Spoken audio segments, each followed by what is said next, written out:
Yo, this is the Black Room Experience, B.L.A.C.C. Room, Black, Latin, Asian, Caucasian Conversation. And man, we recorded one, but shit, I ain't gonna lie, bro. I've been like, fuck it. I don't feel like fucking with it. And I had a medical issue going on. Yeah, that kind of fucked me up. I was down for like a week and a half. And then, what else? Christmas and all that good shit. New Year's. Yeah. Happy holidays. Happy New Year. Yeah, man. You know what you get for Christmas? Me? Yeah. Shit. I ain't gonna get too much for Christmas, man. Motherfuckers gonna give me. Everybody always want. You know, my birthday in December, so they want to hit you with, this your Christmas. Oh, yeah. Your birthday shit. But they ain't even, I done got older now. People still don't even do that. So they just like, I ain't getting this nigga. Yeah. But, Twins born 22nd, so. Man. I know a nigga that's born on Christmas. Yeah, that's rough. That's wild. Yeah, that's rough as hell. I was like, you know what? Fuck this shit. Yeah. But, shit, I've been like that since I was little. Yeah. I name me a new birthday. My shit gonna be 6 months away. Fuck that. I ain't going. In the summertime. Yep. I know y'all got some money. Yep. I know a girl, she was born on Valentine's Day. She did that. Changed her shit to June. And she got tired of motherfuckers ain't never available on her birthday. They booed up and shit. Yeah. How you just change your birthday? Shit, you can. Fuck it. Shit. I guess my shit close to October. I used to get tired of getting fucking haunted house parties and shit. Kids didn't want to come to my shit when I was a little kid. I guess you can change your birthday if you want. If you can change the name or change the sex, you can change whatever. Man, look, we're gonna talk about some of that weird ass shit later on. But yeah, for Christmas, I bought so much shit for all them kids. Man, I probably overdid it, but it's cool. I made sure my whole family was straight. I'm broke, baby. I'm broke. Man, I did. Let me see what I get. I got a nice. Here we go, right here. Nice camera bag. Oh, okay. It's a bigger one to fit all my stuff in because I got a couple cameras and all that shit for the podcast. It fit 2 laptops, all that. Oh, you professional. So I got that. I got a book about sleep because I got insomnia real bad. I don't know how a book gonna help me, but whatever. I'm gonna sit up, read that motherfucker till I fall asleep, I guess. What else I get? Jackets. Motorcycle jacket. I didn't want nothing. I never want nothing. I don't like getting hopes up for anything. So if I get something cool, if I don't, it's cool. So, man, what else? Oh, I got a knee massager too. Oh, and here we go. Look at that. The tape gone. My mama bought me one of these. She bought me a mic, man. You see that? Tape gone in this bitch. We rocking out with the mic. It sound good. I know it's a cheap ass mic or something. I know. It gotta be. I ain't never heard of this brand, but it sound good. I don't care. Hey, it's a thought that counts. Hell yeah, man. Shout out to my mama Niecy, man. I got a couple things. I didn't get too much. My oldest daughter got me a Calvin Klein hat, and it came with a scarf. Okay. And she got me a lighted, watch box that light up. I gotta get some fucking watches to put in. It's a thought that counts. Man, she buying you old nigga gifts. Yeah, that's crazy. I'm like, man, how old you think I am? I'm the youngest old nigga that niggas know. Right. Everybody else, oh man, we done got old. No, y'all done got old. This nigga got me a motherfucking Black Room hoodie. No, it was a whole fit. It wasn't a hoodie. Fit, my bad. Pants, everything. Pants. See, he got me a whole velour. It ain't velour. Stop lying. That shit is like make a nigga old. That shit is like, it is definitely not velour. Hey, y'all gonna see it when that nigga put this shit on one day. That shit is not velour. He tried it. That nigga talking some shit old man gives. This nigga got me whole match. Nah. I gave you a fit. Yeah. Right? A fit. And what's crazy is when that shit came in, I thought it was like regular, cotton, and it came in different. I was like, the fuck is it? It ain't velour though. It ain't fucking velour. Is that? It ain't really black like I thought. It was it's like a real dark blue. Out here looking like Mace in '98. Yeah, it looked like some shit like that. Being around the world, nah. It ain't like world that. double up and shit. And this nigga, you see how niggas act, man. You see how niggas is. Niggas is ungrateful, man. That's what it is. I try to get this nigga a nice gift. See how he do me? I love this nigga. I know you don't. He lying. He lying. You see how this nigga do me? Like, this nigga bought me a velour suit. I called this nigga. I was like, look, I'm trying to get him some shoes because I know he like these particular fucking joints. Man, I ain't seen a velour suit, nigga, and I don't know when. And this nigga tells us, oh, no, man, I don't want that. But he's like, I got something for you, though. Nigga got me a whole motherfucking B.Rad velour suit and shit. What? What you say? The B.Rad, the Malibu's most wanted. Hell no. He lied. Look, it's shit on camera. So I'm gonna pull this shit up later. I'm like, what was that shit? Velour suit? What you got on? What's this? Say no fucking velour. He ain't gonna wear it though, cause he know I'm gonna put his ass on. Like, this nigga said velour suit. Where's the velour suit? Hey, he better wear his.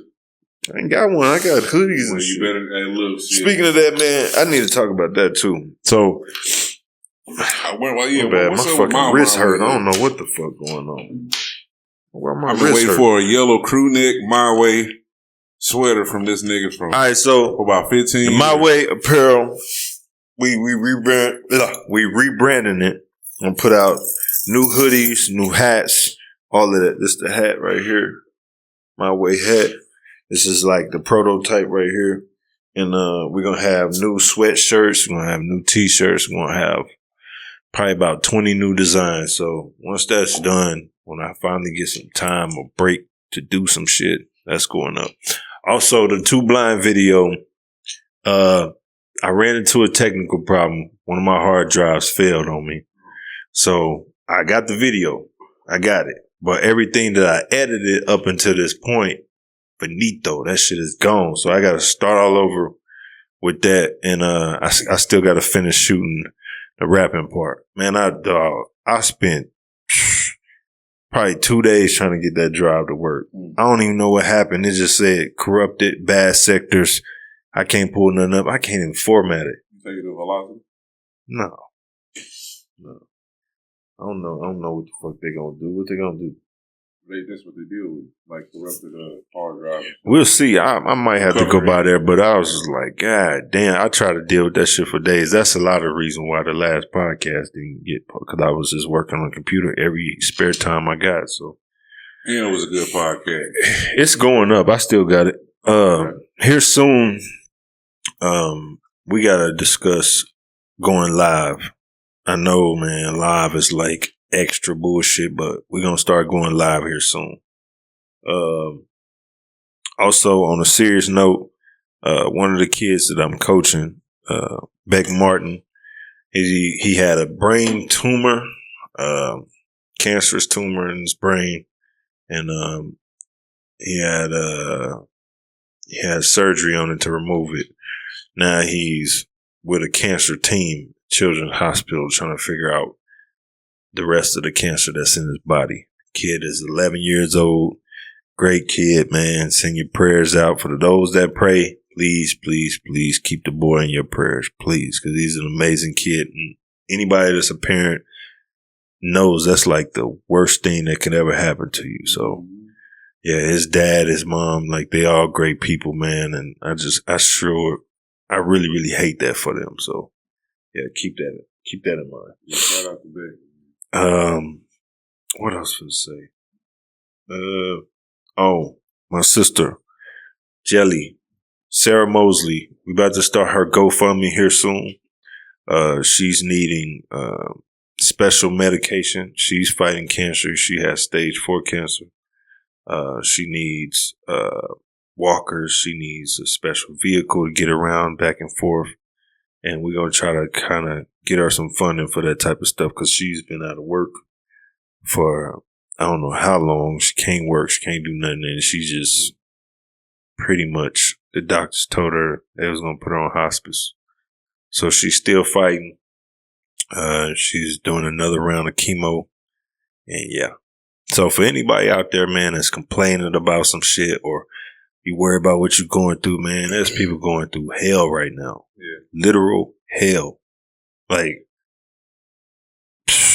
man, I'm talking about getting jammed up for crazy shit, doing time like a motherfucker, cancer, they babies is sick, like all of that. Like, so if you out there complaining, trust me, it could be a lot, right? It could be a lot worse, man. Shut that shit down.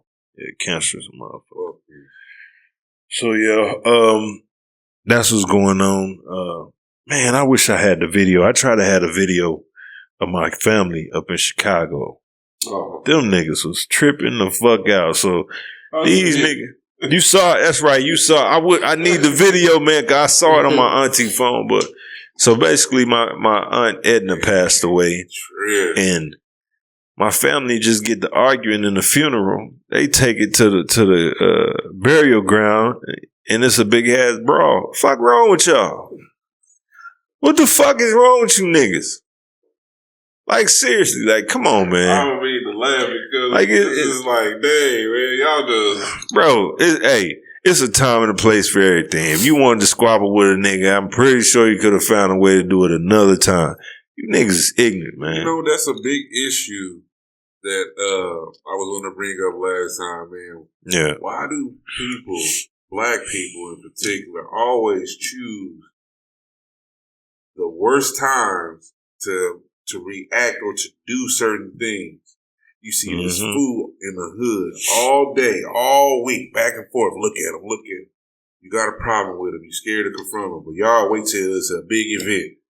Yeah, you know, man. I think it's ego, and they want to look away in front of a lot of people. Like, I know this one nigga, I ain't gonna say his name, but this nigga, he wasn't no fighter like that, but he started to like feel himself. And I remember one night we was out at a gas station, and man, he just stole on a nigga. I'm just like, why did you do that? Now we all brawling with these out of town niggas because you just wanted to do some dumb shit. Why? Bro, he told me, I set it off. Set what off? Yeah, for what? And he just stopped. I'm like, bro, this is clown shit. Like, knock it off, man. You ain't even have to do that, man. But you know, you live and you learn. You know, you live and you learn. But that's one of them things that I'm just like, I think people do that shit for the attention, or they do it because they think like this is gonna make them look a certain way. I know why people do it. They do it because they know if they pop it off and ain't nobody there, and if that person that the opposition that they're going up against really going to be on their ass, ain't nobody there to pull them off. Ain't nobody there to stop them. Yeah. They probably would do. Not all of them, but yeah. I see some shit like that. Like, people want to, it's like that, hold me back. Yeah. I know a dude like that. You know, I scraped him. You know it. You know him. I scraped him up off the pavement, man. And this guy, he would wait until the police come around or something like that and try to get rowdy. I'm looking at him like, boy, you a sucker, dog. You a sucker, man. Do all that extraness because they want to leave breadcrumbs and stuff just in case. Yeah, because you really scared, bro. You just got to show for your pride. Situation where motherfuckers be trying to, you know, be live or try to act like they got a real live audience and stuff. And in all actuality, they know I'm going to hurt them. Right. But they just want, look at this nigga. He a bitch ass nigga. He's man, I can't stand that because I be look like, what the fuck is he? Oh, okay, yeah, he into him. So you know, that's what I'm saying. When I do something to you, they be like, well, he did. Now see. Now you know for a fact, I ain't never been on no rah-rah stuff like that. When me and you fought, who was there? Nobody, nigga. His girl, my girl. That's it. Nobody was there. So for real. Yeah, so it's like, I look at it, I be like, you not comfortable with yourself. That's why you moving like that. You don't really like who you are. You ain't really like that though. They not confident in their own ability. Right. When you in that cell, when you locked up in jail, motherfuckers, ain't nobody in there ain't no button for you to press. Right. Sometimes it just happens. You gotta be ain't no pistols in there, none of that. Like, so yeah, man. I can tell you some of the biggest niggas. from Cape Girardeau, Sykes and all them shit. Y'all be like, yeah, nigga. Because when I such and such, and be in the county, quiet as a church mouse. Mm-hmm. Over there, hey man, what's up, big bro? Nigga, you 50 years old, nigga. I'm 28. You talking about some big bro?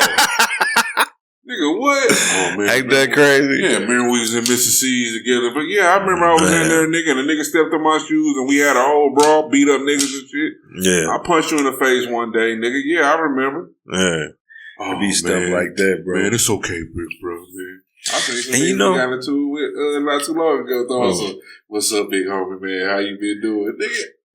From what? Sykes? From everywhere. Man, look, hey. I always say, like, man, people can say whatever they want to their girl, to their homie. I know you dudes. It's been situations where I've been in with you, and I know you. You really not like that, and you really just talking. That's why, I say whatever I want, because I'm going to say it in person. You know, I'm going to say it on the podcast. I'm going to say it no matter who the fuck around, as long as we ain't in church, and I ain't going to act no fool. But I'm not. No, because I'm going to tell you what I did before. I done let niggas have it before. I'm like, oh yeah, all right. Yeah, that's cool. I learned my lesson. No. Pop it off. No. I done let a nigga call me everything under the sun. Yeah, you right, bro. I'm a bitch. I'm a pussy. I'm all that. All right. But you gonna have to see me, man. And when you see me, hey, nobody finna be there to hold your nuts. You gonna have to hold your own nuts, nigga. You gonna have to stand on everything you was saying. Yeah. So yeah, you can have that. And then why would I want that extra heat coming back to me? Because if I do something to you, ain't nobody finna know nothing. Yeah. I understand that. And I'm just like, okay, damn, you feel like that? There's been times I done took off on somebody in front of people. Yeah, for sure. But let's say I'm somewhere with my kid. I ain't got no business doing that. Cause I'm like, okay. Cause it could really go left. And my kid can catch a stray bullet or something. Mm-hmm. How would I feel later? So I'm just like, okay, all right, yeah, you got that. It's cool. It's cool. I don't know. It's cool. Like sometimes you gotta think smart. No, I know. I used to be like that all the time, and it wasn't that I was timid. I just knew in my head, I'm like, all right, when I catch you, I'm gonna get you. Yeah. I don't need no audience and no shit like that. But a lot of times niggas be on bullshit with your kids. They don't care because they want to look a certain way or have that persona. Right. And another thing I was gonna say, niggas always thought it was 1,000 niggas. They always thought A-Squad was 1,000 niggas. Mm-hmm. Everywhere we went, it was just me and you. Pretty much, yeah. Literally. I'm going to tell y'all, for the people that don't know, since we on the podcast, this is how Ape Squad started. So, it was a bunch of little dudes with me every day, and they was on bullshit, pretty much. Yeah, this is before he got. Bunch of little dudes, they was on some straight bullshit. And I was just like, man, I'm talking about stealing from the police, all type of shit. So I was on some, let's change the narrative. No, you know what? This was before that. So this was before they started stealing from the police. So they was just out here just whooping on shit. Everything that come out, they whoop. I'm like, all right. And they called themselves something else. But anyway, so we started the shit with Ape Squad was just like, man, I got the Kong shit from my mama. My mama used to say I looked like a gorilla when I was a baby. And then it just became this thing where I started researching gorillas and shit and how they family oriented and how they move together and how they hierarchy is set up and shit. I'm like, Ape Squad, that's cool. Long story short, I ended up wanting to be the dude that was in the background just pushing music for everybody. One day, we at the crib painting, and Winfield came to me, Sean Winfield. He was like, man, why the fuck is we wasting our time with this shit? I'm like, what you talking about, man? Because, you know, that nigga used to be tripping, bro. He used to be tripping. Randomly tripping, too. Man, rest in peace, my dog. But yeah, he used to be tripping. He's like, just random shit out of nowhere. Like 1 week he want to be a DJ, next week he want to do pictures, next week he want to be a Muslim, next week. I mean, he used to be tripping like that. So you can't take everything Sean say and just run with it. But then he was like, man, Cole, this shit don't make no sense. Like, don't nobody know these niggas, and he talking to these niggas while they in the room. Don't nobody know these niggas. You trying to push these niggas, everybody know you. Niggas know your music, nigga. They know what you pushing. You out here writing niggas rhymes and shit. He told us, man, that don't make no sense. We need to get together and push you. And I'm like, nah, bro, cause I can't say that. If I say that, you know how people in Cape is, crabs in a barrel. You say that, you like, nah, this nigga, who he think he is? That's Missouri, period. So, okay, but keep going. Yeah, so after that, it was like, I'm like, bro, I can't say that. You want to say it, you can say it. I can't say it. So he just basically sat niggas down like, hey, we finna push this nigga, man. We ain't finna get on none of this dumb shit. Like, this shit dumb. Y'all the niggas can't even rap, nigga. This how you just come in like, look, sit the fuck down. So I was just like, hey, whatever y'all want to do. And then a little while after that, that's when you came in. And like you was like part of that kind of that second wave. Yeah. And we just started pushing the shit, like whatever it was. I eventually started making music for other people, but at first it was just me. Sure. Here's what it is. And you know what made me like kind of shy away from other people? Well, the first time when I did the This Is Rise mixtape, that was the first one that had Front of Mo on and all this stuff. Yeah. And we recorded that in a weekend. It had 28 tracks on it. We recorded that in a weekend. Literally. Like you know how Pac was explaining how you get in the studio, like, we don't got time to be sitting here. We got this amount of time. That's how I was. And I didn't even realize. I never saw that video or none of that. So I never forget, we was recording to that Kobe, LeBron, 24, 23. Yeah, we was recording to that. And I wrote my verse, wrote the hook. Then I'm on the next record. Them niggas going outside to smoke. I ain't gonna say who it was. One of the niggas is gone, but go outside, smoke, come back in. Got like 4 bars. I done dropped the verse and the hook. On to the next song, verse, hook. Drop that. On to the next song, verse, hook. Drop that. I got 3 done by the time them niggas got 1 verse done. So I'm looking at them like, man, what the fuck? The fuck y'all doing, man? Like, y'all in here wasting time. Like, I ain't got time to be doing all this shit, man. So before I knew it, I look up. Nigga, I had like 16 records done. And I only had like 2-3 features. And I was like, fuck it. I just locked myself in there. That whole Sunday I did 6 of them. And then Monday morning I dropped 2 more records, I think. So yeah, it was crazy. I was just dropping and the rest was skits. So 28 tracks. And then after that,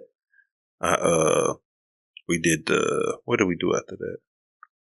Oh, it was the Ape Dorado mixtape. Then it was the Juggernaut mixtape. Yeah, that was a hell of a time, though. Man, that was some wild ass time. Man, that's when music was just flowing out of nigga. Now bro, now I do 1 record every 3 months, something like that. That was a wild time. I ain't gonna lie. When I first started coming around and shit, and motherfuckers, you know, when we had our talk and reconcile and shit, I was like, he was like, this nigga rap. I was like, this nigga rap. Mm-hmm. I was like, I don't know how I feel about this nigga rap. So I gotta hear this shit. Yeah. So that nigga rapping, I was like, man, this nigga good. Yeah. This nigga better than most of these motherfuckers, especially them niggas from down south. And right. Over there and shit, niggas claiming like they the hardest in the world. I'm like, niggas, y'all suck. Y'all suck horribly bad. Yeah, you came like, I think like a couple months into it. It wasn't that long. Niggas disappeared though. Yeah, they did. But see, when them niggas disappeared, it was because, like, and one of the niggas put it to me straight. He was just like, man, we was immature. We ain't see what was going on. We was kids. I'm like, yeah, that's cool. Because it was just too much going on. Like, I was in Sykeston one night. I'm at a chick house. Mm-hmm. I hear it's a big ass brawl that went happen in New Madrid. So I tell them, I'm like, and they got my car, mind you. They all got on Ape Squad hoodies. Right. So, man, bring me my car, man. Just come by here. Send them by. Tell me why these niggas pull up. It's 30 niggas. 30 of them come in this girl apartment. I'm thinking it's 3 or 4 of y'all. It's 30 of them. Yeah. Several carloads came. I'm like, yo, they still piling in. What's up, Coach? Man, there's 40 of y'all, 30 of y'all niggas up here. She like, y'all gotta go. Y'all gotta go. There's too many of y'all. I'm like, man, look. That's who it was. That's who it was. You already know who. That high pitch ass voice. So look, they come to Sykes and I'm just like, look, this is what you do. Like, I ain't gonna say what I told them, but they did what I told them.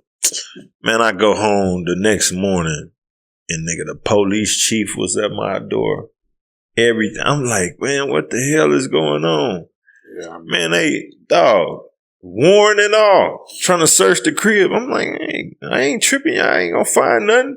They search the crib, they don't find shit. At that point, I was like, man, these little niggas crazy. But then I'm just like, all right, we got into squabbles. It ain't no big deal. But then I found something in the house that they was looking for, which was, things. So, and they had it in a spot that was so cold. I was like, damn. It was like in like a little blow up chest or whatever, like one of them kid things. Whatever.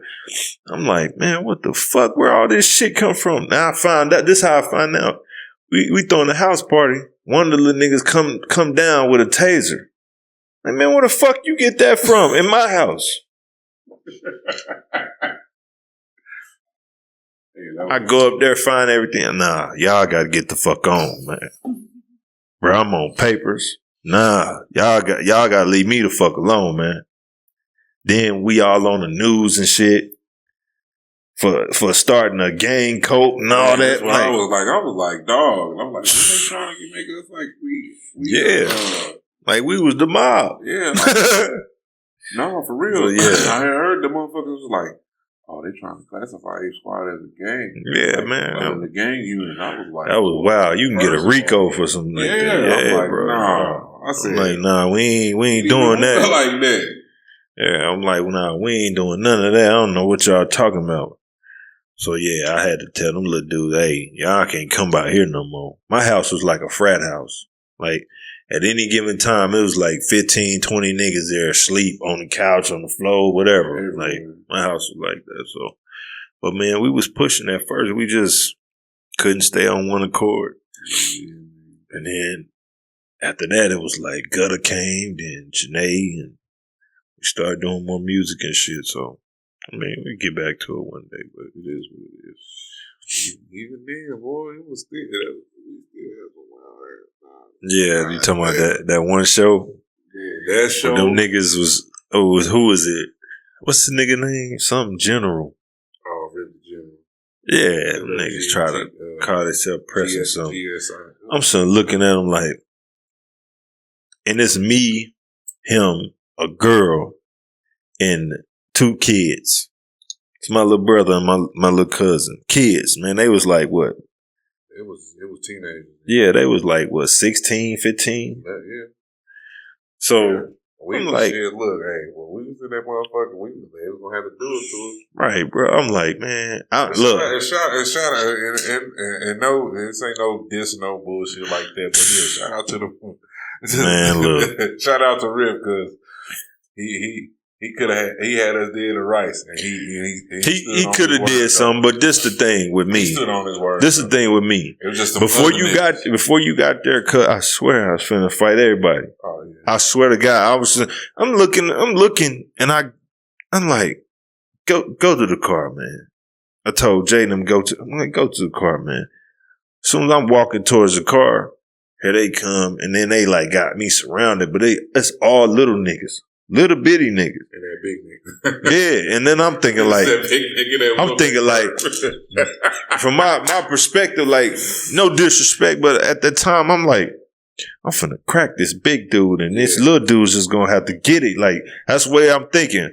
And then when you came up, and then what really did it was Janae, nah, y'all ain't finna do this, y'all ain't finna do that. And I was like, okay. And look, as soon as they came up, police got in the parking lot. Pulled up. I was they got us fucked up. Look, this ain't no. If they wanted to kill us, they could, but they was gonna have to catch them. Yeah, they was gonna catch somebody. If they wanted to scrap, we could have did that for sure. Hey, man, they got your partner outside surrounded. I was talking to the DJ because I was on the day. I'm like, why the fuck did you cut the? Yeah, that nigga was on some bullshit. Fucked up, nigga. He was on some bullshit, man. He was like, hey, big homie, man, look, hey, they got your homeboy surrounded outside. Yeah. I'm thinking the police, nigga. Bro, that was a setup. I look out the door. I'm like, oh, this some niggas shot down there. That was a setup, man. You see, I walk in, I'm like, shit, back to back, like, like what's poppin'? Yeah. That was a setup, G. You niggas it is. And that's what I'm saying. That's why when I threw the mic, I just left because I'm like, these niggas on some bullshit. How the fuck you had me perform one song and then after that you cut my show? Yeah. And then I looked at the DJ. He's smiling. I'm like, what the fuck going on? Yeah, when you threw the mic, you just disappeared. That's why I'm like, I got on. I'm like, nigga, you like, oh man. I'm like, nigga, what the fuck? Nigga, I'm like, when you got us up here and shit, you know. Yeah, man, that was bogus, G. I don't even know who dude was, but he like. Man, I'm telling you, I think them dudes paid him, man. I'm gonna be honest with you. That's what they was doing. They was booking niggas for shows and getting on niggas. Yeah, so then when that happened, and it came from that nigga Cease Real, man. Cease Real started that. But anyway. You bitch you. He started that. I don't give a fuck. But yeah, since we was on the topic of being all over the news and all that, what the hell is going on with KFVS 12, Facebook, and what is it? Cape Area News? Fuck KVS 12 on fucking Facebook. You motherfuckers be letting these racist piece of shit ass low class motherfuckers get on there, hide behind they goddamn profiles and shit, right? And talk the most bullshit on people from the people that are guilty to aren't guilty to you don't even know that's fucking guilty. Y'all say the most racist fucked up shit that you bitch ass people can fucking say. I'm gonna tell you. And then Cape Area fucking news, you pieces of shits that run that motherfucking shit. As soon as we find out that who run that shit, we gonna blast your motherfucking ass. We gonna go right on motherfucking Facebook and we gonna put your name out there. We gonna put all that fucking bullshit out there because you motherfuckers can't be hide behind fucking profiles and shit and then think y'all standing on business and think y'all this and y'all that. And you fucking niggas make me sick too. Cause y'all get on there and wanna tell every motherfucking thing about every fucking body, but y'all know the nigga who y'all know the nigga who smoked y'all motherfucking people, but y'all sit up here and act like y'all civilians one day and then y'all want to be gangsters one day. No, you can't be going teeter-totter back and forth. Fact. Y'all motherfuckers putting out, they put up a picture of, this person was stealing in here. Then y'all tag the motherfucking person in the motherfucking thing. Like, girl, you in here stealing this shit? Y'all think that shit funny and don't even know what the fuck going on. That's why these motherfuckers have jobs. That's why the police have jobs. That's why the detectives have jobs. And I'm not saying go out there and support fucking criminals, but I'm just saying let these motherfuckers do their fucking jobs. Y'all doing the jobs for them. Y'all don't do the job any other fucking time for these fucking people that are murdered innocent motherfuckers or motherfuckers into snatching kids and they touching on kids and raping kids. Put your fucking uncle out there. Put your motherfucking chomo ass brother out there and shit doing that fucking weird ass fucking shit. Call the police on them motherfuckers. Tag them in the motherfucking post about some motherfucking shit like that. Yeah. Y'all be picking and choosing this shit. Yeah. Y'all motherfuckers make me fucking sick to my fucking stomach.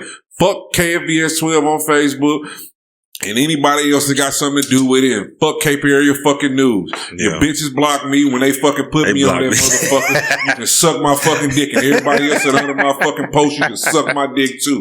You don't like it, you can find me. My page is fucking public. Say the motherfucking shit, and it's been fucking public for fucking years. So you motherfuckers, if you got a fucking issue, come get your issue. Yeah. Stupid motherfuckers. Look, so they blocked me a long time ago. I mean, I ain't been on there, nigga, in at least probably 5 years.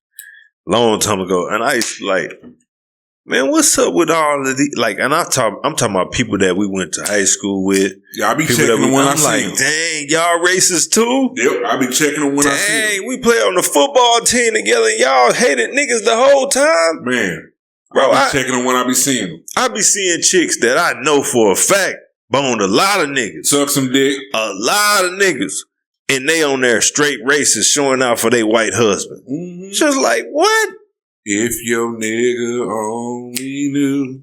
That's wild. Yeah. I'm talking about you was getting ran by the fellas, but now. Yeah. Now. Straight BBC. Yeah, now you just this upstanding, what they call them, trad wife. That's what you are now. It's wild. Yeah, you ain't no trophy wife. Get your ass home somewhere. But what kills me, man, is you will sit back and you be like, okay, I see the story, whatever. They did some foul shit on there with my cousin. I ain't gonna go into detail, but then they added something at the bottom that had nothing to do with the case or anything like that, trying to get his woman. But it is what it is. Yeah, they just want to destroy motherfucking lives. That's all they do. Got me fucked They're up. some evil motherfuckers. Yeah. That's what it is. They flat out evil. Public opinion is fucked up. Yeah, it's evil. And I seen so many people with all these negative comments. I'm looking at these niggas that's trying to. It's certain niggas that just want to go against the grain just to do it. Like, you can even ask them, where you even come from with that way of thinking? Why you even say that? Like, man, black people ain't a monolith. You a victim. Like that's a diss.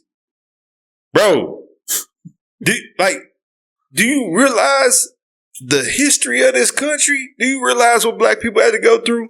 Do you realize what black people still going through? Man. But you want to sit up and be like, oh, you a victim. I hate that shit. Like, bro, the greatest trick the devil ever pulled was convincing the world he didn't exist. Man. And that's all these motherfuckers are trying to do. You try to act like, there's no racism. Racism doesn't exist. That's a long time ago. Blah, blah, blah, blah, blah, blah, blah. It's such bullshit, man. You know the biggest fucking thing? I literally had to educate this woman a couple weeks ago. She said, I don't see color. I said, yes, the fuck you do. Right. Fuck, I hate when they say that. What kind of shirt color I got on? Oh, well, it's red. I said, you see color. Mm-hmm. Everybody's stereotype. Yeah. I said, you don't see color. If you don't see color, then you're making an excuse of you don't want to actually see, you don't want to actually see it. Right. You try to exclude yourself from reality. That's not how you do things. The problem is not what they see, it's what they experience. Mm-hmm. So what I mean by that is they can be like, oh, in my bubble, in my world, I know plenty of black people that live next door or have upstanding jobs and they're great citizens. It's like, hold on. You people are good. You do realize that at the root of this, those black people, they playing a role every day. Man. They have to pretend to be something just so you don't look at them a certain way. Man.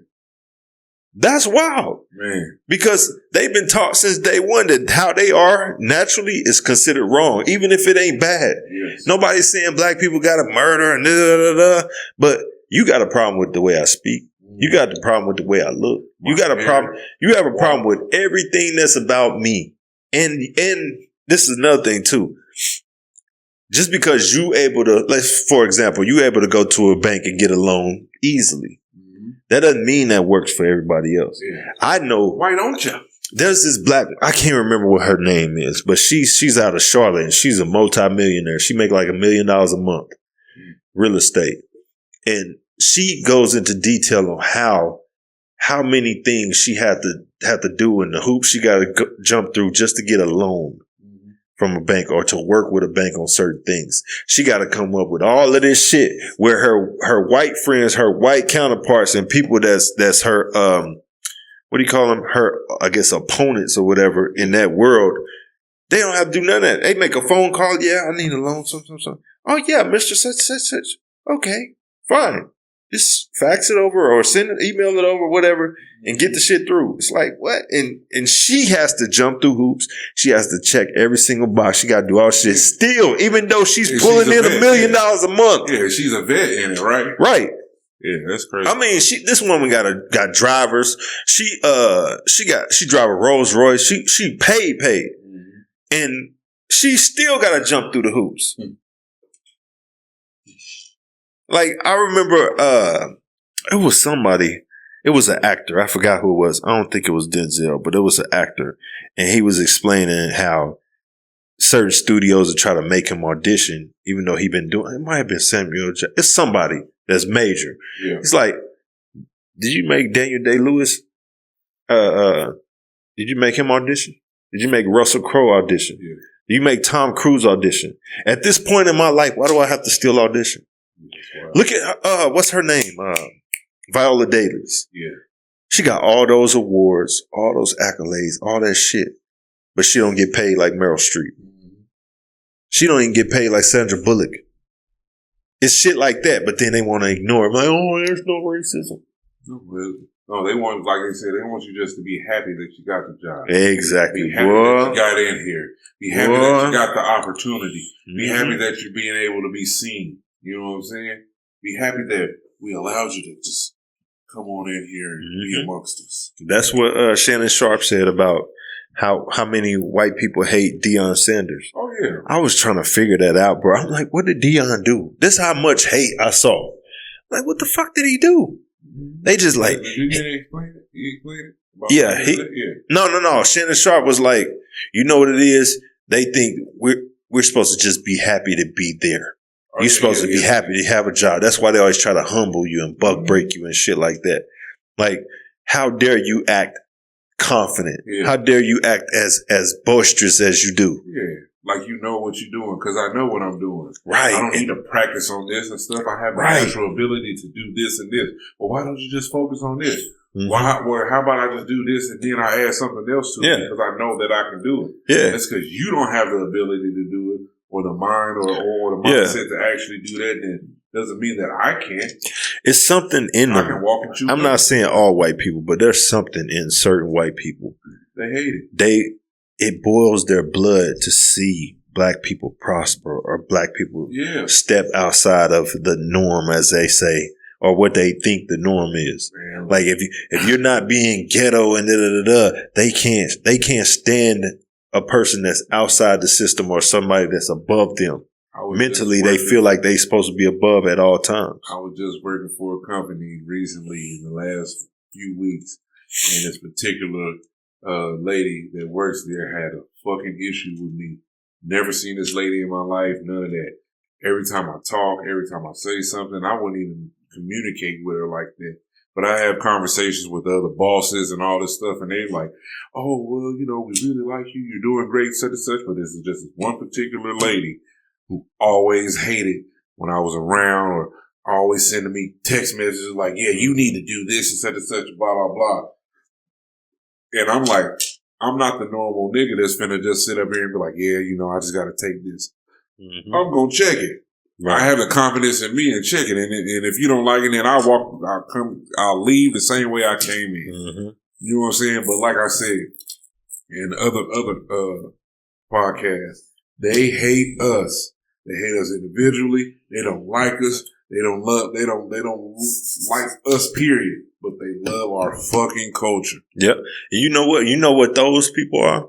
Now, I feel like these people are a certain sector of the population that they don't hate black people, but they hate the fact that the history is what it is. Yeah. And they can't change it. So they try to ignore it and they get mad that you know about it. Yeah, they want to erase the history. Right. They want to erase all the fucked up shit they did because they still reaping the rewards from that shit. Yeah, and they don't want to be held accountable. Right.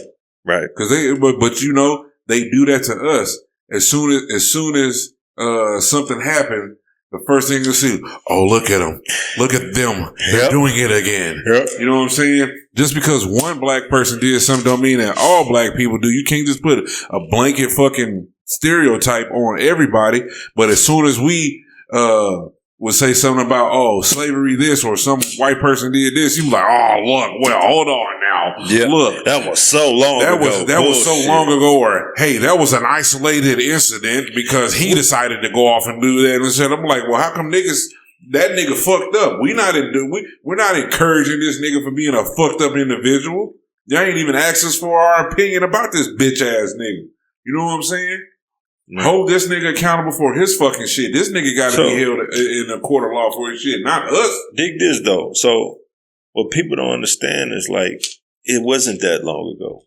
No. Like, put it like this. My mom was born 6 months after Martin Luther King died. I think your mama was born before he died, right? What year? It was 68 when he died. When he was assassinated. Right. So these people were alive at this time when black people couldn't do a lot of shit. Oh, man. Like, but for some reason, the media has convinced us that, oh, it's all equal. When? When did it start being all equal? Because they're always trying to compare they try to compare just that shit now. They're like, oh, slavery was 400 years ago. Right. And people don't understand. I was raised by this woman that was alive at this time. My grandmother was picking cotton when she was younger. This ain't that long ago. Yep. Right. My grandma was born in 1912. Yeah, so she knew. She personally knew slaves and all of that shit. 1927. But she personally knew slaves and all that. Her. And she probably seen fucking crosses burned. She probably seen KKK doing all type of shit. Dirty ass cops. She probably seen, bro, we seen it all. One of my earliest visions of a cop was him arresting my father. So what the hell would make you think that the demon that did that is somebody I'm going to rely on? 1929. I don't want to fuck that up. She was born the year the Great Depression started. Yeah, my grandma was born in 45. Yeah, so 1929, she was born February 22nd, 2222. Yeah. My grandma was born February 27th. That's what I thought you said, 22nd. 22nd. Okay, cool. But yeah, so to sit up here and act like that has nothing to do, like just take what you've gone through, not you per se. Less than 100 years. Right, not you per se. Yeah. But any white person out there, just take what you've gone through, all this shit that was passed down to you from your grandmother to your father or mother and all that shit to you. Mm-hmm. That shit was learned somewhere. Yeah. And I know a lot of y'all motherfuckers had a bunch of racist ass grandmothers and grandparents, and you try to ignore that shit too. Yeah, shout out to them. Yeah. And then, the amount of envy that I see, and I'm like, damn, where's this hatred coming from? Why do they hate us so much? It's natural too. Yeah, it's natural. It's not. It's you can see it in their face. Yeah, you see it when you coach them. I see it. You see it in their face, and I just be sitting back and looking. I just be like, man, this nigga really ain't here for no fucking reason. You know what's crazy about the whole coaching? So the other guy I coach with, he's a white dude, and usually I'm the head coach. But a lot of times, like, we share the responsibility of coaching almost every time, whether it's the picture guy or it's the white ref or whoever. They automatically assume he's the head coach. Yeah, they automatically go to him. I'm like, what is that? Why do y'all assume this? Because they think white is right. Yeah. Or they think, oh, he's easier to deal with. Yeah. Even when they post pictures on like the website for the Cape website when they show different kids and stuff, it's never me. It's always him. They got you listed, but they don't never show you. Yeah, even when I was nominated for Coach of the Year, got no votes. Somebody that had a crazy bad record got nominated and won. Because he was the underdog. Yeah, it's stuff like that. But see, they don't have an excuse for it. You're not supposed to say that. You know why? Because that's an excuse, and you're playing a role as the victim. Oh yeah, because you know differences and nuance. Because you know context matters. Yeah, that's why. You looking at shit and be like, outside looking in, just be like, y'all really think we fucking stupid, don't you? Yeah, they do. You really think we fucking stupid. And when we talk to you motherfuckers and y'all just be like, y'all see that we're not dumb, and then y'all start getting backed in that corner, then you want to lash out. Then you want to say, oh, well, you want to pull some type of card like he's being this, and he's acting like this, and he did this, and you're racist. You brought up race. So you're racist. First of all, we're going to call a spade, and the context clues of everything that you're exhibiting, we're going to call you the fuck out on it. Right. We're not gonna be no pussies. We're not scared. We're fucking men. Like, if you're doing something and we call you out on it, I'm not gonna teach my kids to be fucking timid about some shit. I'm gonna tell them to call. As long as they're being respectful and to do everything right, I'm always tell them to stand there for themselves and have confidence in what they fucking saying. Yeah. Every single time. This is the wildest thing ever. It's like, how dare you bring up race? You're playing the race card, and I don't like the fact that I just said and did some racist shit. My friends do racist shit. This is a racist system. I don't like that. And you bringing it up makes you racist. Yeah, you're putting it right here, buddy. Damn it. If you don't like pedophiles, you're a pedophile. Man. If you don't speak up for gay rights, you're gay. Yeah. What type of logic is that, man? So you mad because somebody spoke out about your bullshit, or they called it out. Oh, you want a dumb nigga. I get it. You want a dumb motherfucker to sit back and let you say whatever you want. I get it. Yeah, that ain't gonna fly over here. It's hard for them to swallow accountability. Yeah, man. Ain't gonna fly. They'll be easy to suck a dick, but they won't be. It's hard for them to swallow accountability. That's the thing, man. I just, how do I say? A long time ago, I made a decision to not jump through they fucking hoops. Some people can't do it, but I say a lot of people can, but they don't want to do it. Yeah. But all I did was I saved, I bust my ass, I did whatever I had to do, to make sure that I didn't need their banks. I don't need any of their institutional shit. Besides my kid going to school, I don't need that shit. I'm going to figure out a way around all the damn games that they play, all of the shit that you got to go through, all of that bullshit. Because that's the way that they keep you down. Mm-hmm. I ain't going for that shit. Anyway. So, fuck. No. Let's change the subject before I get pissed the fuck off, man. Who do you think is, and this is a hot take, so who do you think is the greatest rapper of all time? Unbiased. Put me on the spot. Right. The greatest rapper of all time. Greatest rapper of all time. So, I mean, what are we basing off of? Like, overall? I mean, just whatever your criteria is. Oh, man. Whatever your criteria is, man.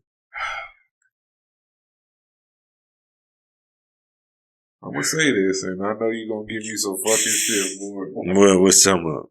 I'm going to say this, and he ain't even my favorite rapper no more. I want to say that. Okay. Start that. As far as being the greatest rapper of all time, and I'm talking longevity, lyrical ability, Jay-Z, man. I know. A lot of people say Jay-Z. And the only reason why I say that is because I've listened to everything that he has. That ain't a bad pick. You know what I'm saying? It ain't a terrible pick. I'm gonna say this, and this is lightweight cheating, but I look at rap.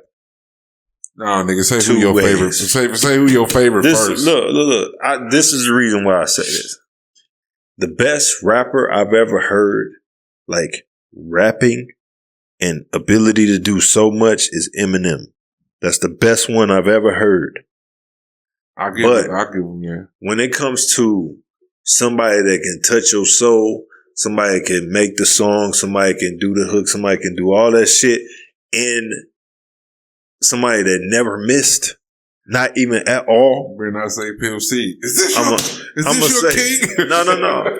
Somebody that never missed at all is Tupac. Yeah. Tupac never fucking missed, dude. Everybody like, oh, well, he had Dre. Dude. Before he had Dre. Yeah. You can't say he had Dre. He would have did it if he just had Daz. Yeah, and to be able to talk about all them different subject matters. He had Dre to make songs anyway. And then as soon as he started going that Dre had to. And I'm big on penmanship. So it's not about just being able to rhyme and shit. Like, anybody can rhyme, think of a metaphor. Yeah. But when you able to be a poet Yeah. It's like, nah, bro. Go listen to So Many Tears and really dissect that second verse. They planted seeds and they had sparking the flame inside my brain like a match, such a dirty game. Like, what? No memory, just a misery. Painting the picture of my enemies killing me in my sleep. Will I survive to the morning to see the sun? Please, Lord, forgive me for my sins, because here I come. All of that shit was about stress, anxiety, mental health. But he going through it from the perspective of a real human being and trying to relate his life to all these different people that see him as like a god, or he's just like this super rich dude. No, this is what I'm going through every day. And he was one of the rappers, and this is hard. I struggle doing this shit too. You able to completely remove yourself as an artist from what you're saying and speak from somebody else's perspective, like Brenda's Got a Baby. That had nothing to do with Tupac. Hail Mary. It's shit like that when you just fully remove yourself and you just, man, look. So you saying Tupac is your favorite? Tupac is the best. Tupac is the greatest rapper of all time. But when it comes to putting words together well and that skill, it's different. That's Eminem, bro. Yeah. Eminem is the best architect. Eminem, the shit he be putting together, bro. I'm like, damn, how? I don't know how. I don't know how. That motherfucker is wild. He could do it all too. Fast, storytelling, whatever. I like listening. I even listen to some of the newer Eminem stuff. I just hate that he's just having that. He's taking his flow changed. Yes, completely. You know why I think his flow changed, bro? Eminem ain't rapping just to be rapping. He doing what Kendrick did when Kendrick did to Pimp a Butterfly. Like, yeah, he know what you want. He know what you want to hear. Yeah. But he's doing it for a different reason. I think Eminem is doing it to push rap forward. Like, he wants to be dope to him. Yeah. He don't want to be dope to the masses. Right. That makes sense. But because there's a lot of dope ass rappers. Yeah. A lot of rappers that's fire. You know what I'm saying? Yeah. They can actually rap. You know what I'm saying? Because it's hella rappers to me that, you know what I'm saying? Like my top 10, my top 20, you know what I'm saying? Like, you can put out there and arguably some of the best lyricists. Right. Who would you say is the most underrated rapper of all time? Most underrated rapper? I'll give you 5. I got 2 off the top of my head right now. Ooh, I'll let you go first. Chamillionaire is one. Yes. Chamillionaire is. See, a lot of people only know Chamillionaire from like Riding Dirty and all his mainstream songs. But that boy, when it comes to like wordplay and being able to flip certain things, and this nigga had full, bro, he had full albums, no cuss words. Yeah. Like, what? Niggas ain't doing that. So yeah, I gotta get that to Eminem. And you know what's crazy? He went through the same thing that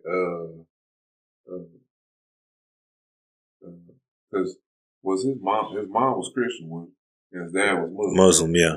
Same thing that Tech Nine went through. Oh yeah, okay. His stepdad grew up Muslim, and his mom was a Christian. Yeah. So he grew up in the same type of household. Yeah. You know what I'm saying? I was just like, that was wild. That's wild. You know what I'm saying? And then to be able to have that type of ability and come from the streets and to come from where you come from and still have that influence of being right. And to be that unique coming from where you come from. Like every other Texas rapper pretty much sounds similar. That nigga came out sound different. I was like, damn. I'm not gonna say all of them sound no, sound similar. They be like, you know, it's the same the same lingo. Like he kind of stepped outside of that a little bit. Yeah. I think that's why we was kind of more, you know, attracted to, you know, the whole Get Your Mind Correct when it first came out and shit. And he was singing too. Yeah. Them niggas was singing. Yeah. Yeah, I got it. And the other one was Cube. Bro, Cube don't get enough love, man. Like I saw I don't think he ever gonna get enough love, man. I think it was Fat Joe and Fat Joe, Jada, and Tony Yayo talking about Cube versus Biggie, I think. And I'm thinking like, y'all sleep on Cube, bro. Like, Cube got to add an element to his game that y'all ain't even picking up on. That's the fact that he never lost, ever, against another MC. No Vaseline? What? You kidding me? I don't think.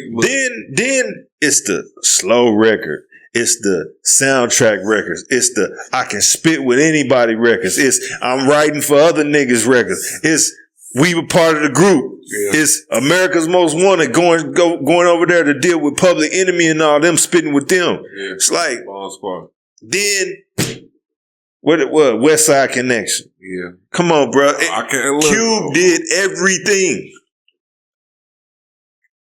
What? Cube did everything. Cube, I ain't gonna say Cube went hard on a lot of motherfuckers, but it's been a couple times where Cube with Cypress Hill. He ain't lose that, bro. I ain't saying that he totally lost it. He ain't lose that. He wasn't trying to go. 3 white boys and 1 fucking Cuban. He snapped on that. Yeah, he did. But then when they came back with this shit, he changed his tune. That's because that was over some street shit. That was over some, Latinos versus niggas shit. Then, Common. I'm talking about music. Yeah. Music? Cypress Hill can't sniff Cube, bro. Did you listen to Common's bitching you? Yeah, I heard it. What you think? Common ain't on, man, look. No, I'm just asking what you think. I thought it was a decent diss, but nobody took that fucking shit serious, Why? Bro. Because Common is a fucking... Because Common's a what? He's a nigga from Chicago? No, Common is just different, bro. He don't belong in this world. That's like an R&B singer coming to diss a rapper. You like, nah. Just because Common make conscious music and shit like that don't mean that niggas... Okay, That's okay. Like, you know what it like? That's like saying Kendrick. Go ahead. That's why I was finna go with it. That's why I was finna go. That's like saying Kendrick. And Drake.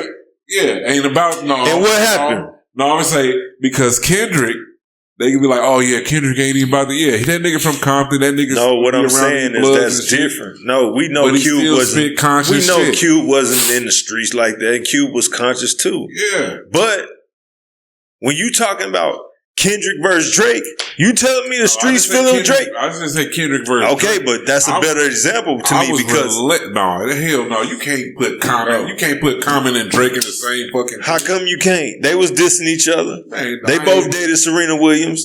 They similar. How? Man, that nigga soft. Super like anti-street. Like, you know what it is, man. I'm telling you. Joe Budden got one of the greatest diss records to me, and it was about Drake. He had a good diss record. That motherfucker was fire. Yeah, you talking about being a wordsmith? Them 4 niggas, the slaughterhouse. Okay, Joe Budden's had a good diss record, but it's the same thing with Common. Nobody took that shit serious, man. You tell me they did? I don't know. This was in the 90s. Bro, I ain't. Look, you gotta come. It's like this. Why hold on. Why wouldn't you take it serious if the man's saying whatever he's saying? You know what it's like? You know what it's like? All right. Let's say. Well, hold on. And it's not even on street shit. It's rap shit. Okay. You said it. Okay. Let's say Jason Kidd dunked on Jordan, right? Motherfuckers gonna be like, all right, nigga, so what? It's one play. You ain't Mike. The fuck? You had one great ass play. Good for you, nigga. Now what? It's like Iverson crossing over Jordan. He only did it one But see, time. Iverson became great. He became one of them ones, though. But he still ain't Mike. Huh? You didn't say Jason Kidd wasn't a good... Man, Jason Kidd was a great. He was a great. But he not no killer like that. It's different. It's different, bro. You know always picking He's not no killer like that. So moving the goal it's like, okay, fuck Jason Kidd. Let's say... and this nigga was more of a killer than Jason Kidd. Let's say, what's old dude name that was with, Kevin Johnson. Oh, KJ. KJ was more of a killer than Jason Kidd. You saying he wasn't? KJ was definitely more of a killer. Okay, let's say KJ have a game against Mike now where he go to fuck off, drop 40 on Mike. Niggas still gonna be like, all right, so what? You had a good game. You had a great game. So what, nigga? And then you gotta add in this too. It's a lot of shit that people don't be taking serious. Like look at well, I ain't gonna say it because that's still new. But like it's certain rappers, they're not gonna really respond to that. Yeah. Like, you think Cube took fucking Common serious?